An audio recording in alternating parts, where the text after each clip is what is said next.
1 Timóteo, primeira carta de Paulo ao seu discípulo Timóteo, capítulo 2, versículo 12.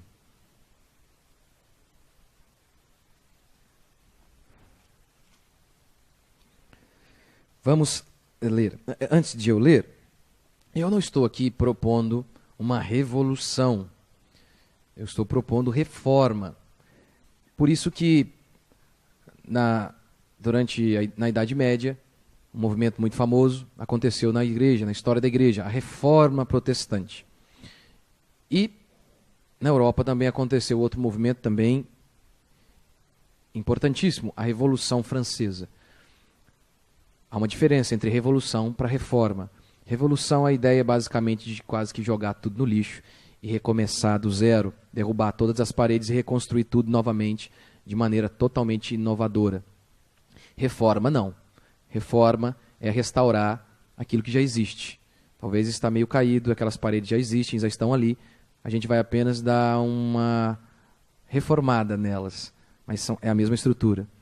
Ou seja, o que eu estou pregando aqui não é coisa que eu descobri ou eu inventei, ou é algo novo. Pelo contrário, conforme eu tenho anunciado aqui aos domingos, o estilo de vida atual das famílias é que é algo novo e revolucionário. Porque na história da civilização humana nunca existiu o que acontece hoje. Nunca aconteceu o que acontece hoje. O êxodo das mulheres de suas casas. Você pode procurar nas civilizações mais variadas, e nunca aconteceu o que nós vemos hoje por conta do advento, da praga, da desgraça, da infelicidade e de todos os adjetivos terríveis que você puder usar para se referir ao feminismo. Não, nunca foi assim. Nunca foi assim. Se você quiser dar uma olhada, talvez aí até há poucos anos atrás, talvez para sua avó, para a família da sua avó, aquela montoeira de filho, 15 moleque, e ninguém saía se matando. E hoje, lares com 2 crianças e estão colocando a casa ao chão. Ou seja, o que eu vim aqui pregar não é algo que eu estou inventando, estou apenas defendendo aquilo que acredito, que foi defendido ao longo da história, e aquilo que uma definição bíblica sobre a família, que não é minha, eu não inventei, estou apenas, acredito eu, seguindo os meus irmãos que vieram antes de mim. Então vamos lá, 1 Timóteo 2,12.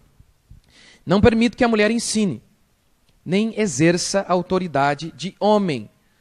Esteja, porém, em silêncio. Eu vou pregar aqui, só sobre isso aqui, acho que daqui a uns 2 domingos. Não é? Mas via de regra, o texto aqui é muito claro, não é? Não permito que a mulher ensine, e eu vou argumentar aqui que a ideia é que o ensino e a autoridade de homem está associado com pastoreio, com ser pastora. Isso é proibido pela Escritura. E por quê? Porque Deus é machista? Não, eu tenho explicado aqui ao longo desses domingos que é porque a mulher tem uma função tão gigantesca, tão grandiosa, que nada deve atrapalhar essa missão, que é cuidar de seres humanos. Eu sei que nós hoje não valorizamos muito a ideia de ser mãe, de cuidar de alguém, mas Deus se importa com gente. A essência de todos os mandamentos bíblicos se resume a amar Deus e o próximo. Eu sei que nós hoje, a cada dia, estamos caindo no canto da sereia feminista e do mundo, de que nós precisamos de algo que nos represente lá fora, precisamos fazer algo para que sejamos idolatrados pelos homens. Mas Deus não se importa com essas coisas. Deus realmente não está nem aí para o meu ego e nem para o seu ego. Ele se importa com seres humanos. Realmente não há nada mais importante que a vida humana para Deus. Nada, o seu ego, o seu status e poder, Deus não se importa com isso. Deus se importa com vida humana. E aí, então a gente chega aqui no versículo 15. Mulher não exerce a autoridade de homem. Versículo 15. Todavia, será preservada através de sua missão de mãe, se ela permanecer em fé e amor e santificação com bom senso. Lá em Gênesis, quando Adão peca, Adão e Eva pecam, Deus vem com uma maldição sobre os dois. E o tipo da maldição já dá uma enorme dica da função de cada um. De cada um. Deus diz para Adão: Adão, agora o seu trabalho será obtido por meio de suor, de sacrifício, de canseira. E Eva, seus filhos irão nascer em meio às dores. Você terá filhos gemendo. Aqui ele já deu uma boa ideia da função de cada um: trabalho e maternidade. E essa ideia percorre a Escritura. Em Tito, capítulo 2, versículo 5, o apóstolo Paulo envia uma carta ao seu discípulo Tito e diz: olha, que as mulheres sejam sensatas. Ele vai dando uma lista grande e diz: boas donas de casa. Você acredita que a palavra de Deus, que Tito, que Timóteo, é palavra de Deus? Ou seja, cada palavra foi escrita, inspirada por Deus. Agora veja, o apóstolo Paulo quis dizer isso mesmo?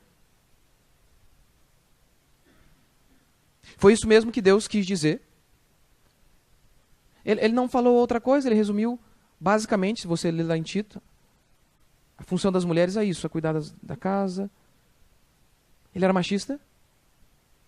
Ele estava errado? Ou foi Deus quem falou por meio dele?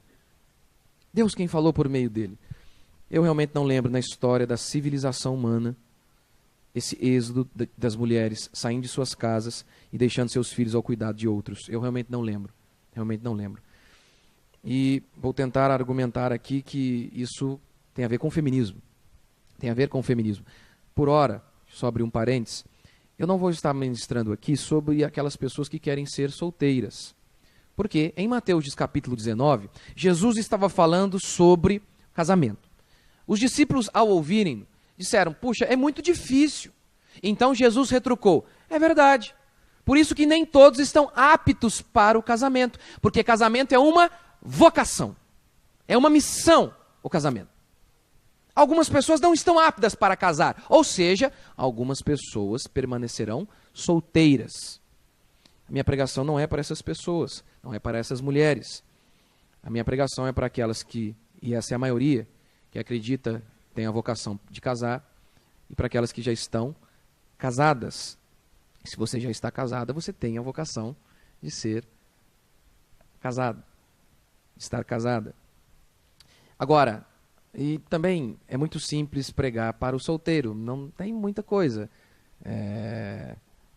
Claro, tudo existe, tem o pós e tem o contra, mas a vocação do casamento hoje está sendo a cada dia triturada, dilacerada, jogada de escanteio, jogada para escanteio. Então eu vou falar hoje sobre isso, sobre a maternidade, sobre o casamento. Agora, as feministas, e eu vou citar aqui basicamente as duas maiores referências, talvez, Simone de Beauvoir e Beth Friedan. Beth Friedan escreveu um livro chamado A Mística Feminina. Grande parte do que eu vou falar aqui hoje tem a ver com esse livro. Por quê? Porque você talvez não leu o livro. Você talvez não leu Simone de Beauvoir. Mas algumas pessoas leram e passaram a mensagem adiante. E hoje nós estamos muito numa situação bem parecida com a dos macaquinhos. Lembra da minha ilustração? Por que você está fazendo isso? Não sei, mas sempre foi assim aqui, então a gente vai continuar fazendo. Você deve se lembrar. Por isso o tema da minha pregação, da minha série é Sou Feminista e Não Sabia.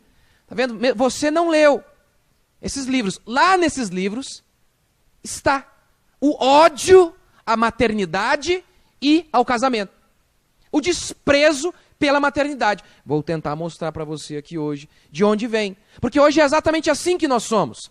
As mulheres não sentem mais nenhum pesar de deixar seus filhos para trás. Mesmo que seja numa creche, na casa da vovó, seja lá o que for. Nunca foi assim. E por que mudou? Porque lá na década de 60, basicamente, feministas surgiram. O livro A Mística Feminina, a primeira edição foi em 1963. Então eu quero tentar mostrar para você que todo esse desprezo, que nunca foi comum na história da civilização humana, esse desprezo pela maternidade e o êxodo das mulheres de seus lares, nunca foi assim. Isso começa com o movimento feminista, e principalmente por meio de obras como essas que eu estou citando aqui, A Mística Feminina e O Segundo Sexo, de Simone de Beauvoir.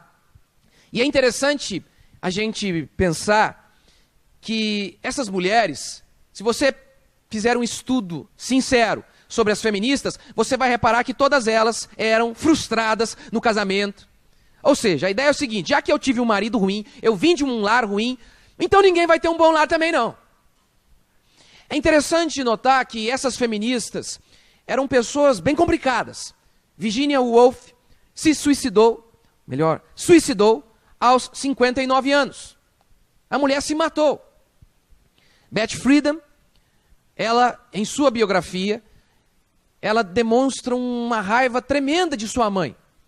Ela dizia o seguinte, em sua biografia: não importava o que Beth Friedan fizesse, a mãe dela sempre fazia com que ela se sentisse desarrumada, desajeitada e feia. Por isso, Beth Friedan disse o seguinte: todas as mães deveriam ser afogadas logo ao nascer. Foi essa mulher que escreveu o livro que influenciou grandemente os Estados Unidos. Tanto que esse livro, A Mística Feminina, traduzido em português, lá na página inicial, na capa, está assim: A Mística Feminina, o livro que gerou a revolta das mulheres americanas. Simone de Beauvoir, que escreveu o livro O Segundo Sexo, que para muitos é a Bíblia do movimento feminista. Simone de Beauvoir era pedófila.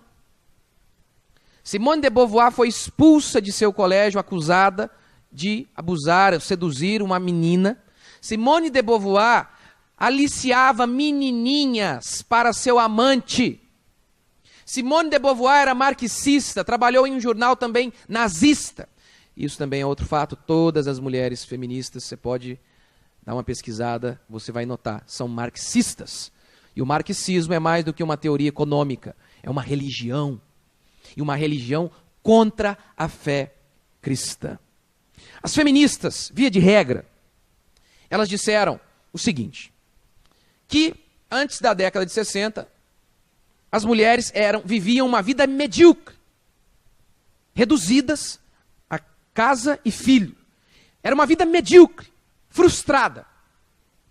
Em segundo lugar, elas disseram também que as mulheres eram oprimidas pelos homens.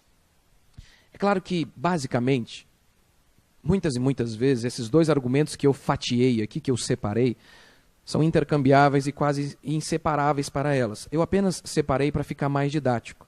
Então, a grande acusação delas era essa. Principalmente, no livro A Mística Feminina, o tema inteiro do livro é isso. As mulheres são frustradas, medíocres por conta de porque elas foram impedidas de trabalhar fora. E por isso elas vivem uma vida miserável. O livro inteiro dela é batendo nessa tecla. É até chato de ler. Porque ela vai e cita a Joaquina. E ela diz: a Joaquina veio falar comigo e dizia que a vida dela era medíocre e só iria encontrar realização indo trabalhar fora. Aí ela cita a Joaquina, ela cita a Maria, ela cita a Joana. É o tempo inteiro, é o livro inteiro isso. O livro inteiro, essa é a grande ideia.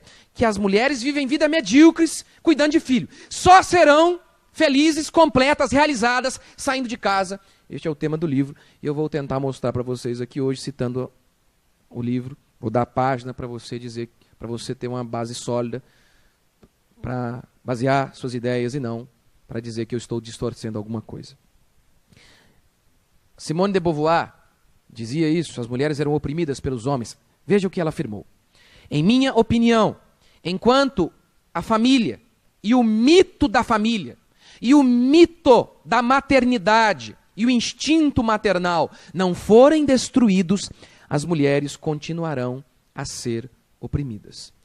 Enquanto o mito da maternidade, da família, do casamento não forem destruídos, as mulheres continuarão a ser oprimidas. Essa é a ideia básica dessas mulheres. Então, deixa eu começar com o meu primeiro princípio aqui hoje. Primeira mentira delas, que o casamento, que a criação de filhos é uma vida medíocre. Uma vida medíocre. No livro A Mística Feminina, ela diz o seguinte, o que significa a palavrinha mística, né? Ela dizia o seguinte, há uma mística há uma ideia que paira no ar aqui nos Estados Unidos. A ideia de que as mulheres têm como missão principal criar filhos. Obviamente, ela era contra essa ideia. Ela dizia, há uma ideia muito errada aqui na nossa sociedade americana. E essa ideia foi inculcada por religiosos, por Freud e até por empresários. Lembra que eu disse aqui que o feminismo é só um braço do marxismo, do socialismo, e que o feminismo é apenas mais um soldadinho para tentar destruir o capitalismo? Veja o absurdo da ideia deles. Logo na introdução da tradução em português do livro A Mística Feminina, ela diz o seguinte, olha, sabe por que as mulheres ficavam em casa? Por conta dos empresários. Culpa dos empresários. Por quê? Porque é o seguinte, eles sabem que quem faz a compra, que quem mais gasta é a mulher, então eles querem a mulher em casa com a vida frustrada para a mulher gastar. Pode um negócio desse? Mulher não precisa ficar em casa para gastar, não. Não é, irmãs? Não, se elas ficarem em casa, se elas saírem, vão gastar mais ainda, vão ter mais dinheiro, vão gastar mais ainda. É de um absurdo os argumentos. Freud, os religiosos e os capitalistas que fizeram e inventaram esta mística para enganar as mulheres. Mas nós, feministas, viemos para libertar as mulheres. Essa é basicamente a ideia do livro todo. E aí, justamente por acreditarem nesta mística, nessa ideia mentirosa, diz ela, as mulheres vivem frustradas e enfrentam inúmeros problemas. Inúmeros. Por exemplo, por conta do tédio de criar filho, as mulheres eram ávidas por sexo. Ou seja, quando você lê o livro dela, você pensa, naquela época, na década de 50, sem a revolução sexual ainda, você pensa que as mulheres americanas, todas elas eram prostitutas. Essa é a noção que você tem, o que é mentira. Mas ela diz isso no livro dela. Não, porque teve duas mulheres que falaram comigo, e aí pronto, essa é uma regra no país inteiro. Uma mulher que estava entediada, por isso foi buscar numa aventura sexual uma maneira de quebrar a rotina. E ela diz, é todo mundo assim. Todo mundo é assim. Um absurdo. Nem hoje, nessa época depravada que a gente vive, os níveis de promiscuidade atingem níveis tão totalitários assim. Ela diz, olha, outro problema. Sabe por que os filhos são mais fracos? Alguns filhos vão para o caminho do homossexualismo? Porque as mulheres ficam em casa. Porque quando elas ficam em casa, elas têm apenas um objetivo de vida, que é o filho. Tudo gira em torno do filho. Então, essa vida medíocre leva essas mulheres a sufocarem seus filhos, de maneira que o menininho cresce afeminado, cresce fraco psicologicamente. Em brincadeira. Hoje mesmo, uma irmã estava aqui me ouvindo pregar essa mesma mensagem. O filhinho dela estuda numa escola integral. E, obviamente, não porque ela quer. E aí, ela disse, pastor, ontem mesmo, essa é uma escola que é gerida por uma instituição religiosa. Essa instituição religiosa, além de ter um colégio integral, também tem uma clínica para recuperação de drogados. E aí ela disse, que ela ouviu lá, olha, nós temos aqui colégio integral, mas nós não somos a favor do colégio integral. Nós temos como uma misericórdia para aquelas que não têm o que fazer, para aquelas mães que muitas vezes precisam trabalhar. Aí a diretoria, sei lá quem, deu um dado. Nas nossas clínicas de recuperação para drogados, 90% dos jovens que lá estão são filhos de pais divorciados e de crianças que estudaram em escolas integrais. Ou seja, de crianças que ficaram longe de seus pais uma grande parte do teu tempo. Mas, ela diz, não, o segredo para as crianças ficarem mais felizes, completas e realizadas é a mãe sair de casa. Diz Beth Friedan. Eu não preciso argumentar isso para vocês, contra isso. Eu nem preciso fazer força. Nós temos seguido isso durante 5, 50, 60 anos. A ideia de Beth Friedan tem sido seguida. As mulheres estão trabalhando fora. E eu pergunto para você, as famílias estão melhores? Aumentou ou diminuiu? O número, por exemplo, de homossexuais, aumentou ou diminuiu? Porque, veja, nós temos visto a cada dia um número sistemático de homossexuais aumentando e aumentando e aumentando. Pessoas jovens viciados em drogas, com problemas terríveis.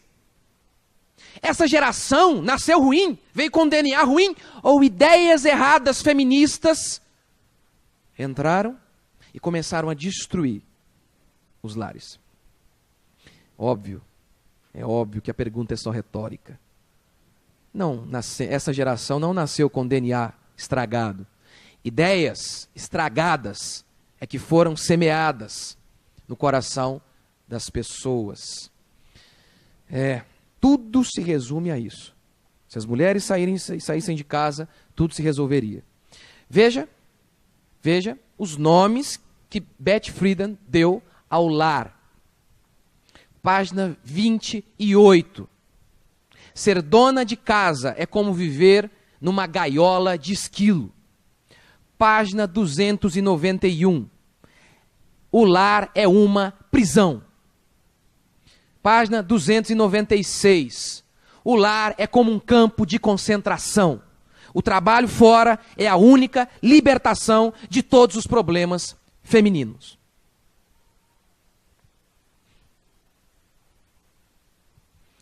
Para essas mulheres, criar filhos é algo medíocre. Página 290. Ser mãe é não se desenvolver como ser humano. É como cometer uma espécie de suicídio. Página 290. Você nunca leu, não é? Você nunca leu Beth Friedan. Mas é essa mística que percorre o ar hoje. Ser mãe é mediocridade. O que você é? Quando alguém pergunta, o que você é? E se você é apenas mãe, como você responde? Você trabalha no quê? Como você responde? Sou mãe. Quem você é? Mãe, fala baixo, mãe. Apenas mãe. Só isso? Então você não faz nada. Essa é a ideia. Ser mãe é ser medíocre. Essa semana eu estava ouvindo um canal reformado, assistindo a um canal reformado, que é uma bênção. E aí a mulher do pastor estava falando alguma coisa lá, e falando sobre trabalho fora de casa e tal, e a frase dela foi assim: olha, a mulher não precisa ser apenas mãe, a mulher também pode fazer algo relevante na sociedade. Veja a frase. Talvez nem ela tenha consciência do que ela está falando, porque o espírito feminista tomou conta dela também. De uma igreja séria, uma teologia reformada, que nós acreditamos é correta. Veja a frase dela. Não apenas ser mãe. A mulher também pode fazer algo relevante, porque ser mãe não é relevante. Diga isso para a mãe de Thomas Edison. Thomas Edison foi rejeitado na sua escola. Os diretores, os responsáveis pela escola disseram: esse moleque não consegue aprender, é um retardado. Leve-o para casa. Nós não podemos ensiná-lo. A mãe dele o ensinou. Thomas Edison tem tudo a ver com esse culto aqui hoje. Só tem luz, caixa de som, tudo ele. É considerado uma das maiores mentes de todos os tempos.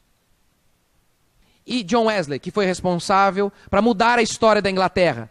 A mãe dele teve vários filhos e os criou. E esses homens foram para a sociedade e mudaram a história do mundo.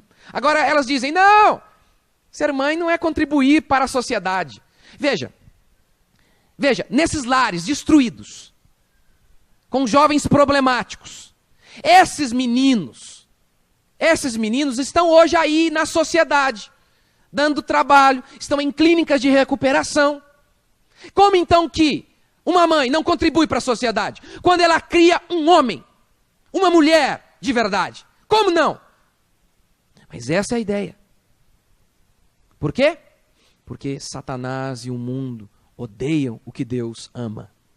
E Deus ama a vida humana. Por isso que quando Deus cria todas as coisas, Ele diz: bom. Ele cria o céu, o cosmos, e diz: bom. Ele cria o tempo e diz: bom. A luz, bom. Mas quando Ele cria o homem, Ele diz: muito bom. Esta é a perspectiva cristã. Esta é a perspectiva cristã. Beth Friedan, na página 60 de seu livro, diz: acho que eu coloquei ali. Uma batata cozida, mesmo ampliada, não tem o tamanho do mundo, né? Da mulher que cozinha, que trabalha em casa. E tirar o pó da sala não é o trabalho, não é trabalho que exige a reflexão ou energia bastante para desafiar a capacidade total da mulher. É serviço medíocre. É engraçado que Ana Carolina Campanolo, é uma professora cristã, ela, uma bênção, ela conta uma história assim. A mãe dela perguntou a ela: filha, por que você estuda tanto? E ela respondeu: é porque eu quero casar, mãe. Por isso eu estudo tanto. Você já deve ter visto aquele comercialzinho, ou uma piada, ou um vídeo, não sei que nome dá para aquilo, do rapaz que está fazendo uma entrevista de emprego. Um homem, um entrevistador, está entrevistando várias pessoas, e as pessoas chegam, e ele começa a dizer: olha, aqui no trabalho o negócio é o seguinte, tem que ter conhecimento de medicina, de português, não sei do que, vai dando uma lista enorme. É 24 horas por dia, não tem férias. Falou: mas que isso, tá louco? Não, mas existe alguém que aceita fazer isso? Não, o que é isso? Aí ele diz: milhões. Como?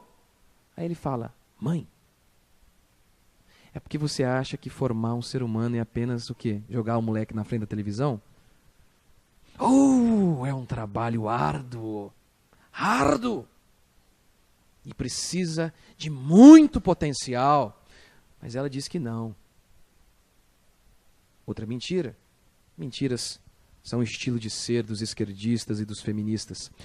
Tem um filme chamado O Sorriso de Mona Lisa. Julia Roberts, aquela atriz famosa, é uma das personagens ali, é uma das atrizes que interpretam neste filme, atuam neste filme. O filme gira em torno da seguinte história. Uma heroína feminista, que é interpretada por Julia Roberts, ela leciona em uma escola para mulheres. E ela tem o objetivo de sacudir a maneira tradicional americana. Obviamente influenciada, a maneira americana influenciada pela fé cristã. E ela quer sacudir aquilo ali. Tirar as mulheres da vida medíocre. Então, uma das alunas desiste da carreira para se casar, já que o marido iria morar longe da faculdade. Então a Julia Roberts, eu não lembro o nome da personagem, a Julia Roberts aconselha a mulher a fazer os dois. E a moça sabe que isso não seria possível. E aí então, a moça diz para a Julia Roberts, para a professora: você está com medo de que eu me arrependa? Eu me arrependerei se não tiver uma família, se não estiver lá para acordá-los de manhã. Eu sei o que estou fazendo, e isso não me torna menos inteligente. Eu sei que isso soa terrível para você. E a professora responde: não, eu nunca disse isso. A moça retruca: é claro que disse, você sempre diz. Para você, uma dona de casa é alguém que vendeu sua alma num salão central colonial. Ela não tem profundidade, intelecto e nem interesse. Não é este o estado que nos encontramos hoje? Não é este o estado? Para as feministas, criar filhos é um sacrifício, e nisso elas acertaram. Uma feminista disse que criar filho é algo tão ingrato, é de um sacrifício tão grande, que só fazendo acrobacias para criar filho e ainda assim conseguir crescer como mulher. Ou seja, se você tiver filho, você não vai crescer como mulher, disse uma feminista. Na página 180 do livro O Outro Lado do Feminismo, Susana Wencker disse o seguinte: Betty Friedan não podia entender como as pessoas podiam dar tanto de si. Para as feministas, sacrifício é uma palavra suja. As feministas sempre odiaram o casamento, sempre odiaram a maternidade. Não é sem razão que elas o tempo inteiro defendem o aborto e a criação de creches. Porque, como disse Simone de Beauvoir, as mulheres nunca vão se desenvolver, como disse Betty Friedan, as mulheres nunca vão se desenvolver plenamente com crianças. Por isso, ou a gente mata as crianças, ou a gente deixa elas em algum lugar para que a gente se desenvolva, disse Betty Friedan e Simone de Beauvoir. Terrível, mas esta é a história. Segundo, as mulheres fora de casa. É claro que as feministas atuais não parecem ser tão radicais assim, realmente não são. Eu não estou preocupado aqui com aquelas feministas que ficam com a tenta de fora, lá no mundo. É impressionante, né? E é tudo feia, né? Impressionante. Impressionante. Quem quer ver aquilo lá, Jesus Cristo? Ah, eles ficam lá fazendo aquelas feiuras lá, com sovaco cabeludo. Aquilo ali não é feminismo. Não.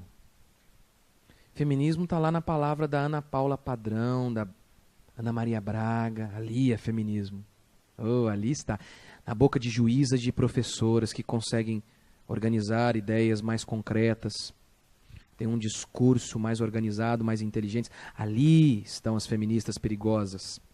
Que dizem, não, dá sim para conciliar maternidade e carreira. Talvez esta seja a terceira onda do feminismo.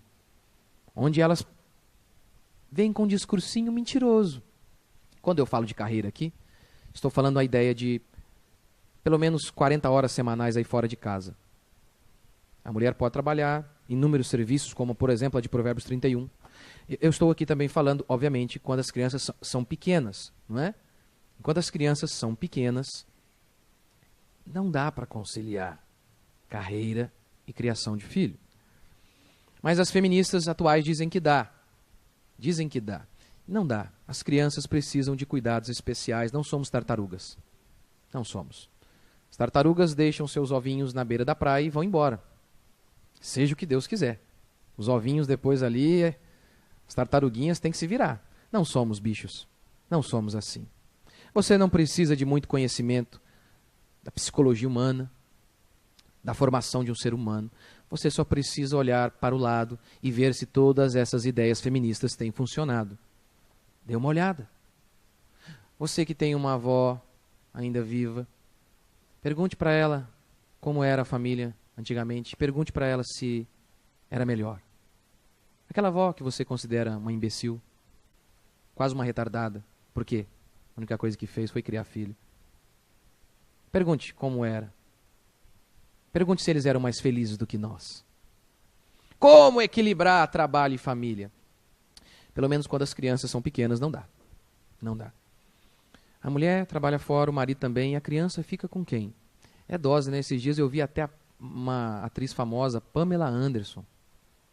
Uma atriz americana. Ela falou, se o pai está fora, a mãe está fora, a criança está com quem? Com quem?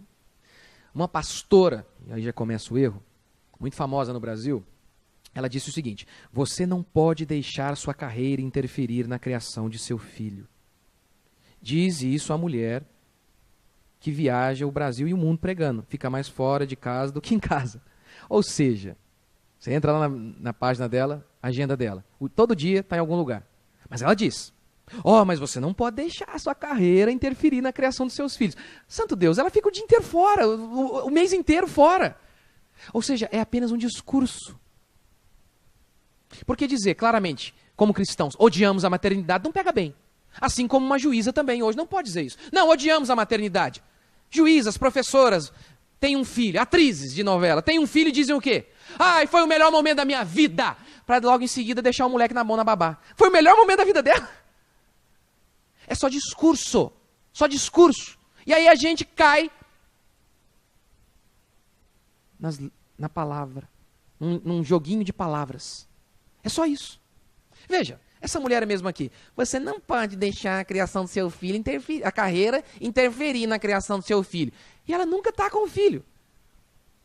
E o engraçado é que essa pastora aqui, apesar de ser extremamente conhecida, viaja o mundo, ela diz, não, eu me defino como mãe. Sério. Seria mais ou menos como eu. Eu sou pastor, estou o dia inteiro na igreja. De vez em quando eu jogo bola. Agora não jogo mais mesmo, mas antes jogava ali umas 2 vezes por semana. E aí eu venho e me defino como, não, eu sou jogador. Que isso? Eu sou louco ou o quê? Como assim? É isso. As mulheres ficam se enganando. Dá para fazer os dois. Não dá não. Não dá não. Executivas de TV, autoras de novela, que abandonaram seus filhos para seguir carreiras de período integral, são as mesmas que fazem campanhas defendendo atitudes semelhantes às delas. Alguém diz, pastor, o mundo mudou. Mas as crianças não. As crianças não mudaram. Eu não vou contar para você. Na página 126 de seu livro, Susana Wencker diz o seguinte: pela primeira vez na história americana, os pais não precisam cuidar dos filhos que trazem ao mundo. Vou ler de novo. Pela primeira vez na história americana, os pais não precisam cuidar dos filhos que trazem ao mundo. Pastor, mas e a pobreza? Hoje nós temos que... Não pode apenas um trabalhar. Primeiro que, eu disse, a mulher de Provérbios 31 trabalhava horrores. Pastor, hoje o mundo mudou e a questão da pobreza. Primeira pergunta que você deve sempre se fazer é a vontade de Deus? O avarento pergunta, eu vou perder dinheiro? O cristão pergunta, é a vontade de Deus? Essa é a pergunta do cristão. Segundo, você acredita na providência? A palavra providência aqui, para mim, é com P maiúsculo. Os antigos usavam muitas vezes esse termo para se referir a Deus. Olha, a providência vai nos guiar. A providência vai nos sustentar. Como nós podemos experimentar o milagre de Deus sem crer? Como podemos andar sobre as águas sem pular no mar? Como podemos esperar que Deus nos segure sem a gente se jogar nos braços dele? As pessoas não creem mais que Deus pode fazer algo sobrenatural. Mas lembre-se, o justo viverá pela fé. Ser crente é ter fé. Redundante, hein? Ser crente é confiar. E terceiro, como eu disse, pelo menos quando a criança é pequena, a mulher pode fazer tantas coisas, tantas coisas. O que eu mais acho interessante é o caso de que inúmeras mulheres saem para trabalhar fora para ganhar 1.200 e pagam R$700 para alguém cuidar do filho. É o que mais me choca. Nós vivemos na época mais próspera da civilização humana. Theodore Dalrymple, falando sobre os pobres britânicos, ele disse o seguinte: esses pobres britânicos desfrutam de comodidades e confortos que dariam inveja a um imperador romano ou a um rei, um monarca absolutista. É verdade. Muita gente que hoje a gente chama de pobre seria talvez motivo de inveja de alguns reis. Por exemplo, quantos aqui tem banheiro em casa? Ninguém levantou a mão, você acha que é piada? Não, é sério. Quantos tem banheiro em casa aqui? Olha aí, todo mundo. Banheiro era coisa de gente rica, há pouco tempo atrás. No grande Império Britânico, há pouco tempo atrás. Algumas centenas de anos aí, banheiro era coisa de gente rica. Eu fico imaginando um trem desse. Uma visita chega em casa e não tem banheiro, você imagina? Aí o visita fala, estou apertado. Aí eu falo, quarta moita à direita. Imagina? É um negócio terrível. Um negócio terrível. O que eu estou querendo dizer com isso é que hoje, na realidade, o que as pessoas dizem é, não podemos viver com menos luxos, pastor. Essa é a verdade. Não podemos viver com menos luxo. Mas a escola é cara. Ensina em casa. Durante muitos séculos sempre foi assim. E na escola muitas vezes não aprende nada mesmo. O autor do livro O Mito da Multitarefa. Ele escreveu um livro, O Mito da Multitarefa. Porque, já viu esse papinho? Não, porque a mulher consegue fazer um monte de coisa ao mesmo tempo. Mentira. Ele escreveu um livro falando sobre isso. Ele mostra, não podemos fazer várias coisas ao mesmo tempo. O que a gente faz é mais ou menos, de maneira meio medíocre, várias coisas ao mesmo tempo. E aí, com base nisso, Susana Wencker conclui. As mulheres compreendiam que eram diferentes e, por isso, tinham uma obrigação em casa. Ser mãe não significava que não poderiam buscar outros interesses. Mas as mulheres não eram sobrecarregadas com a difícil tarefa de tentar fazer tudo de uma só vez. Eu coloquei ali, eu acho, não foi? Não? Tá vendo? Não é que as mulheres estavam proibidas de ter outros interesses, mas elas estavam livres da sobrecarga de fazer tudo de uma só vez. E ela então dá o exemplo da própria mãe dela, da avó dela. Trabalhou em movimentos políticos, a avó, a família dela, uma coisa impressionante. Mas ela dizia, olha, minha mãe, minha avó trabalhou em empresas, mas quando as crianças nasceram, ela deu um tempo, As crianças se desenvolveram, ela voltou. O mito da renda dupla, não é? O que muitas pessoas dizem na realidade é o seguinte: eu amo meu filho, faria qualquer coisa por ele, menos ganhar menos dinheiro. E a culpa que muitas mulheres sentem ao deixar o ninho? E a culpa? Não é comum, não é raro, quer dizer, uma mãe deixar o menino e o menino grudando na saia, na barra da saia dela, não é? Uma empresária falou sobre isso. Não vou falar o nome dela para não expô-la. Ela disse o seguinte: se eu sentisse culpa por ter falhado com minhas filhas e meu marido, eu jamais conseguiria produzir para a companhia. Coloquei ele não, né? Você percebeu a frase? Ela falha, ela afirma: eu falhei com minhas filhas e meu marido, eu falhei. Mas, se eu sentisse culpa por isso, eu não ia conseguir produzir para a empresa. Ou seja, qual que é a dica que ela está dando? Ignore a culpa. Ignore. É isso que você pode fazer, se você quiser não sentir culpa. Porque pode ser que eu, pastor, retrógrado, machista, estou culpando você. A sociedade. Mas pode ser o próprio Deus, não pode? Será que não pode ser Ele? Vai para casa e ore. Porque eu sou ser humano, sim, posso estar errado, minha pregação pode ser um lixo, está tudo errado. Mas e se for Deus que está cutucando sua consciência? E se você ignorá-la, a consciência é como uma lâmpada, ela se apaga. Até o dia que nós não sentimos mais nada. Como Jesus bem disse, no final dos tempos, o amor iria se esfriar de quase todos, inclusive das mães. Inclusive das mães. Uma revista, Working Mother, Working Mother traduzido seria, sei lá, mulheres trabalhadoras, mulheres que trabalham, alguma coisa assim. Veja os artigos que essa revista escrevia. Será que meu filho vai ficar bem? Olha outro artigo. Não se sinta culpada. Por quê? Porque é exatamente isso que a mãe sentia. Como não sentir culpa? Negue sua consciência, negue seu instinto materno, negue seu afeto. E aí você não sentirá mais culpa. Por último, frustração por não cumprir a sua missão. Simone de Beauvoir disse o seguinte, acho que isso eu coloquei, né? Não? Põe lá. Veja o que Simone de Beauvoir disse. Nenhuma mulher deveria ser autorizada a ficar em casa para criar crianças, porque se houver tal opção, mulheres demais irão fazê-lo. Portanto, vamos enganá-las.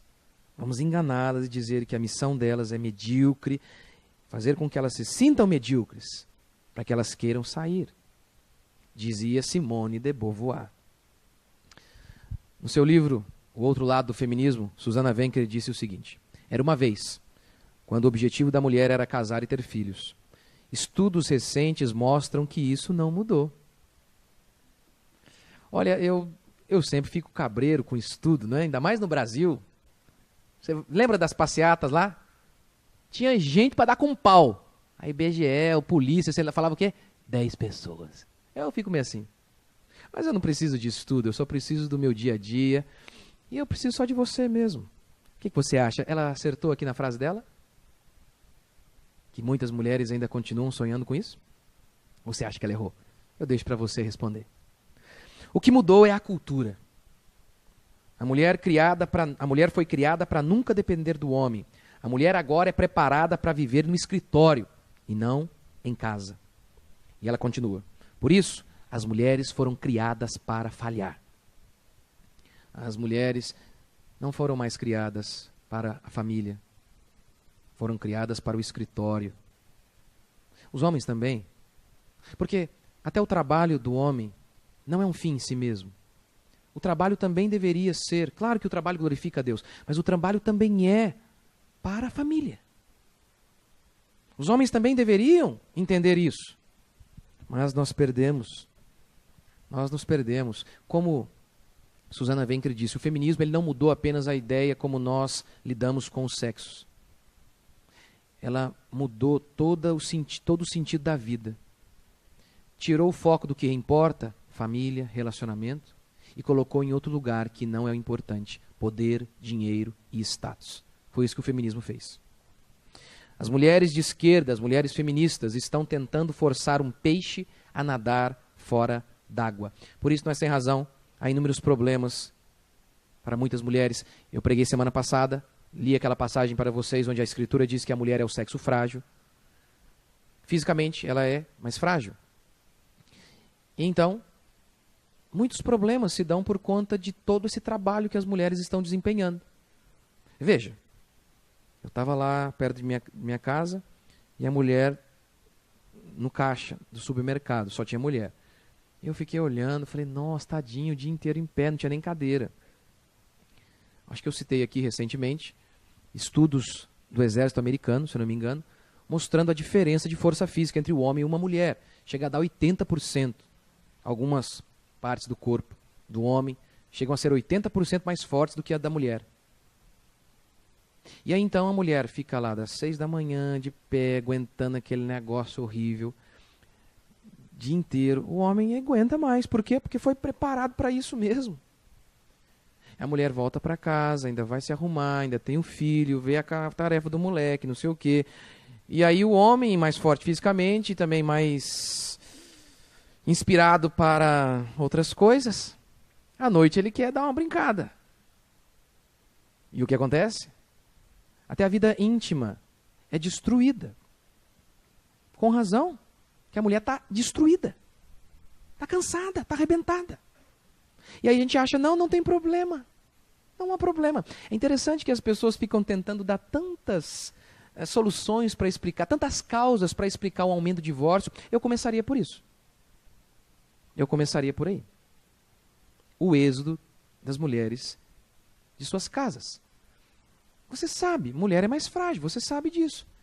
Eu estou aqui há 15 anos, mais de 15 eu acho já, trabalhando como pastor, e já citei aqui semana passada. Vou aconselhar. E é sempre assim, está lá o marido e a mulher. Via de regra, é sempre assim, está lá a mulher, às vezes, quando o negócio esquenta, a mulher está lá, pastor, esse homem é um cachorro, sem vergonha, salafrário, eu só ouvindo. E aí esse homem fala, mas pastor, você não sabe o que ela fez. Pronto. Aí ela, tá vendo, desnaturado, infeliz. Ele nem começou. A mulher é mais sentimental, é assim mesmo. É assim mesmo. E aí ela volta do trabalho estressada e tende a ficar mais estressada do que muitas vezes um homem fica. Por quê? Porque Deus nos fez de maneira diferente, com capacidades diferentes. Porque eu, por exemplo, não sei de onde que minha esposa tira força para ficar com a minha filha no colo o tempo inteiro. Eu fico uns 10 minutos e já dá uma gastura. Como é que pode? Eu fico 2 minutos falando, meu Deus do céu, eu sei lá, artrite, artrose, sei lá o quê, alguma doença aí. O que é isso? Vou atrofiar tudo aqui. E essas mulheres estão estressadas, estão arrebentadas, estão angustiadas. Obviamente, a sua energia foi toda consumida lá fora. Não tem muita energia para o marido nem para a família. São inúmeros os problemas. Inúmeros. Agora, as feministas vieram prometendo libertação para as mulheres. Mulheres, agora vocês não precisarão continuar carregando o fardo da maternidade, o fardo de criar filhos. Mas as mulheres continuam cuidando das crianças, não mudou nada. Veja comigo. A mulher decidiu seguir a carreira e não parar por um tempo para criar o filho. Essa mulher agora vai seguir a carreira de médica. E muitas delas, isso é fato, escolhem que segmento da medicina? Qual? Pediatria. Nossa, que legal. Ou seja, elas vão cuidar de criança, não dela. E aí essa médica deixou o filho dela com alguém. Com quem? Com uma mulher, uma babá. E esta babá também deixou o filho dela com alguém. Com uma vovó, com uma professora, com alguém. No final das contas, as mulheres continuam cuidando de criança. Mas não as suas crianças. Só isso que mudou. Ana Carolina Campanolo escreveu o seguinte: eu queria ter mais filhos e menos alunos. Eu queria passar mais tempo em casa e menos proletarizando, ou seja, trabalhando fora. Eu queria obedecer a um marido e não a um patrão. Eu queria ter tempo para cozinhar e aposentar uniformes e calças jeans. Se essas coisas estão longe de mim por minha culpa, peço perdão a Deus. Se for culpa do feminismo, peço o extermínio dessa imundícia e amaldiçoo os envolvidos. Se não for nenhum dos casos, peço providência divina, o mais rápido que ele puder. A independência me escraviza. As pessoas não estão mais preparadas para o que realmente importa: família, amor, pessoas. Você sabe, eu sou pastor e por isso, quando alguém nasce, eu estou lá para orar e consagrar aquela criança a Deus. Quando alguém morre, eu estou ali para orar, estou ali no velório, no funeral para orar pelos familiares.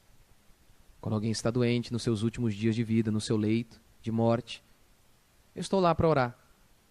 E eu ainda não tive nenhuma experiência do tipo: alguém está ali para morrer e me diz: pastor, eu tenho remorso. Qual? Eu deveria ter ganhado mais dinheiro. Eu deveria ter buscado mais status e poder. Nunca ouvi isso.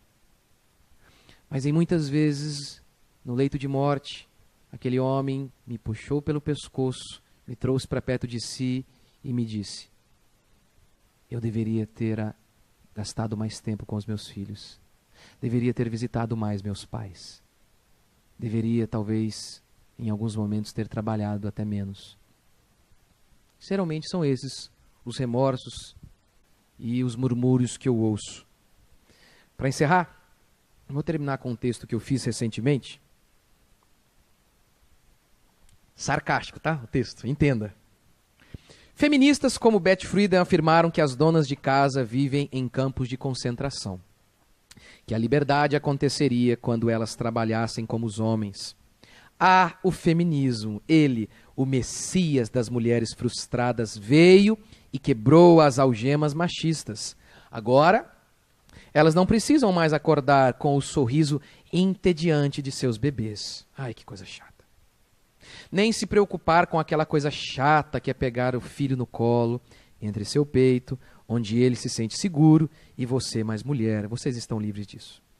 Vocês, mulheres, estão livres da insuportável responsabilidade de brincar com seu menino e vê-lo sorrir por tão pouco. Ai, graças a Deus. Agora, mulheres, vocês têm o privilégio de acordar ouvindo a voz grossa daquele chefe gente boa, de ficarem sentadas por horas em um caixa, atendendo seres humanos sempre tão delicados. Ah, e o prazer indescritível de poder virar um concreto, levantar uma caixa, limpar privadas alheias. Antes, privilégios apenas de homens. Agora, um direito das mulheres. Parabéns, feminismo, por tornar o mundo mais igual. E foi isso que o feminismo fez. E é assim que as pessoas têm vivido hoje. Você pode dizer que eu estou errado nos meus argumentos? Espero não estar. Não ganho nada com isso aqui. Pelo contrário, torço para que a arrecadação da igreja diminua sistematicamente. Não ganho nada com isso, mas posso estar errado. Mas pelo menos hipócrita não sou.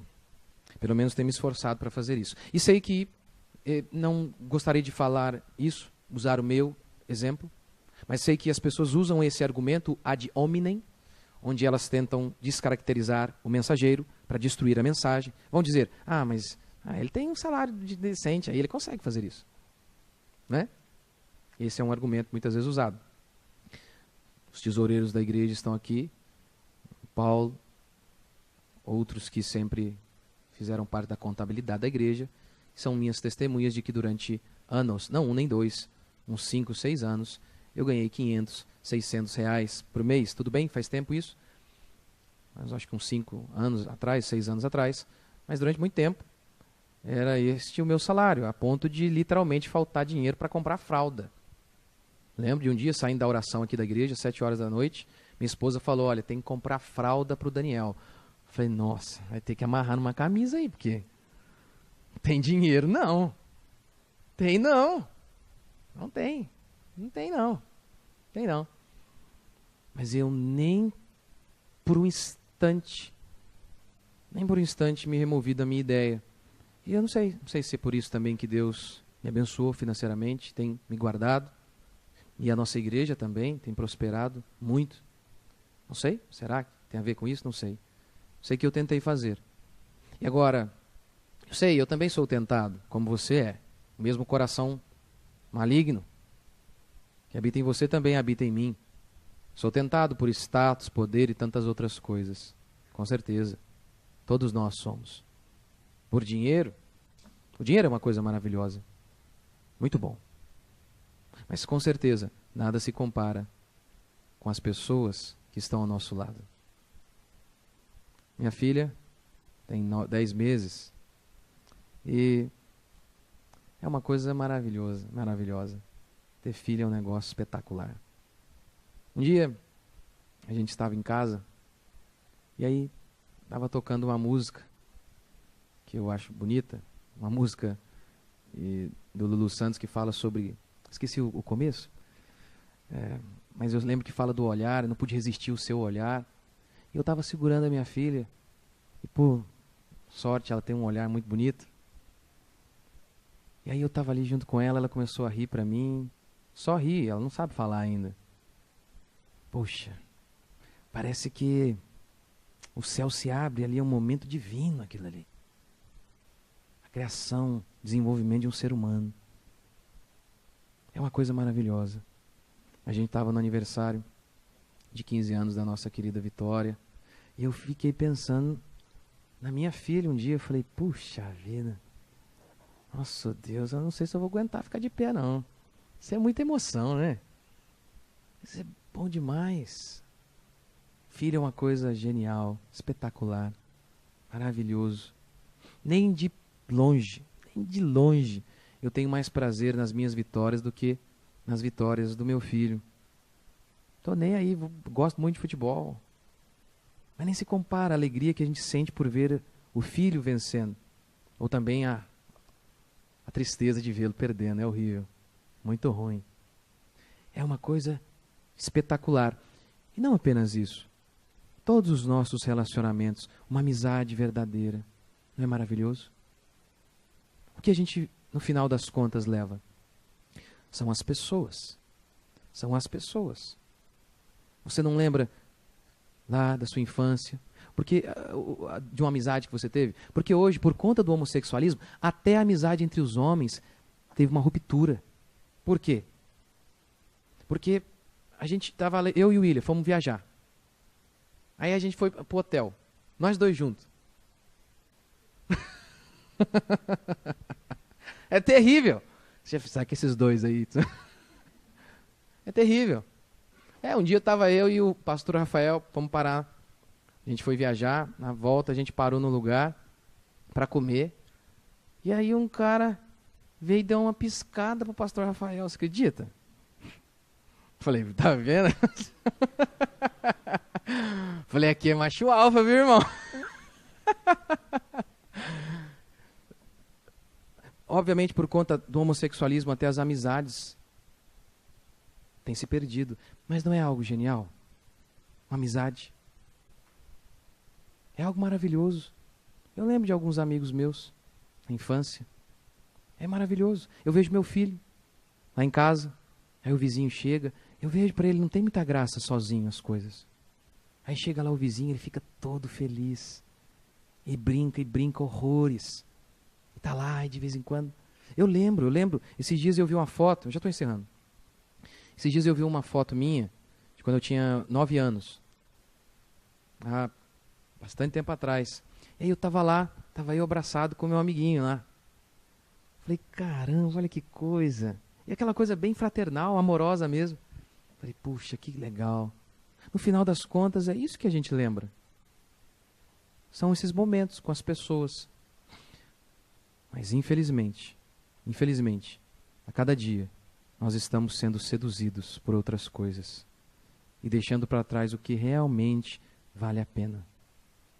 Realmente. Eu não sei se vai dar certo. Você seguir o papel como mãe. Espero que dê, e na maioria das vezes dá. Mas não interessa.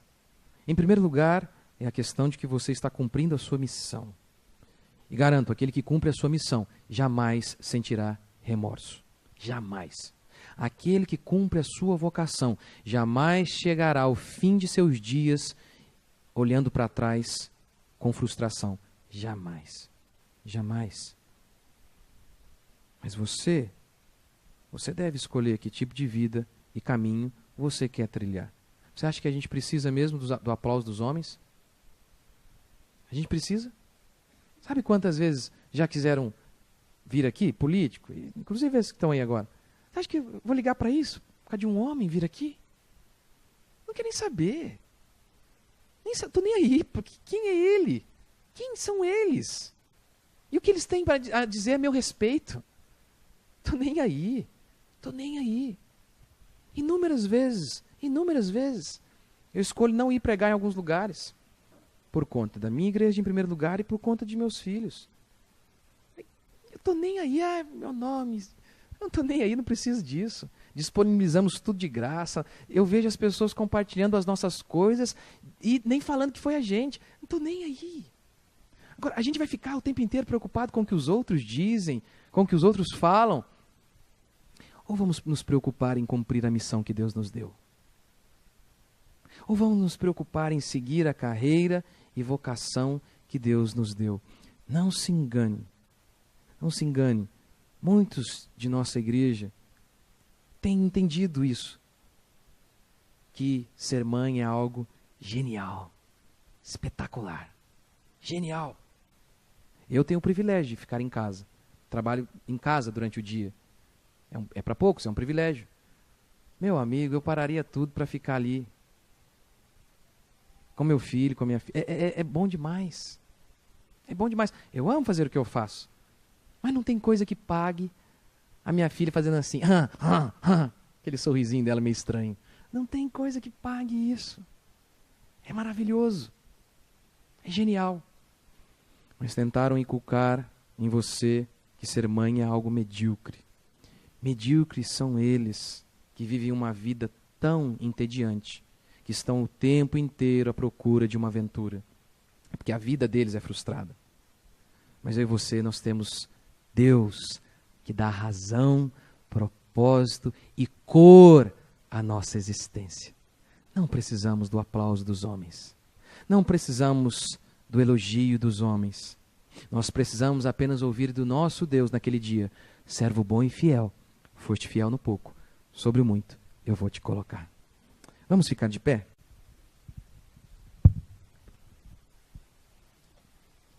Primeira Timóteo, primeira carta de Paulo ao seu discípulo Timóteo, capítulo 2, versículo 12.